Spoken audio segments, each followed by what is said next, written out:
يا مرحبا وأهلا وسهلا. أنا تاليد مراد. مبسوطة كتير إن اليوم عشت أجواء حلوة قوي في مناطق مختلفة في مصر، طبعا اللي هي أم الدنيا، اللي بتطل على الوطن العربي كله. رمضان هو شهر الخير، شهر البركات، شهر المحبة، اللي الناس الحلوة كلها بتمسي على بعض وبتصبح على بعض وبتفطر مع بعض. اليوم اجيت أغطي من منطقة أول مرة أجيها اسمها كفر طرخان. تعرفت على الولاد الحلوة هي، طبعا ما شاء الله، يعني كلهم بهجة وابتسامة وحيوية، وأنا سعيدة جدا إني أنا تعرفت عليهم. مرحبا، كيفكم؟ أنتوا فاهمين علي اللهجة صح؟ هو أنا مش من هون، أنا تليد مراد من الأردن وموجودة في مصر أنتوا عايزين أعيش فين؟ أعيش في مصر معاكم؟ ايوه يعني بتستقبلوني عادي؟ ايوه هتأكلوني؟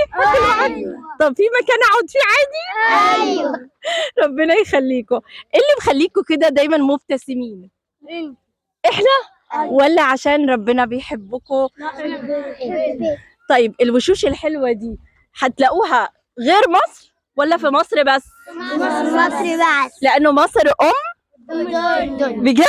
يعني انتوا بتحبوا مصر؟ ايوه طب لو اجى اي حد زعل مصر، زعلكم، زعل الناس الطيبة اللي بتحبوها، برافو عليكم. اللي يزعلنا، هنزعله اللي يجي على مصر، هنا عليه. برافو عليكم حبايبي. كل سنة وانتم طيبين يا رب، وانا مبسوطة انه انتم مبتسمين. خلوا الابتسامة الحلوة هاي دايما ما تفارقكم. تمام. انا طبعا دايما بقدم برامج بالتلفزيون، وبقدم برنامج. ماشي.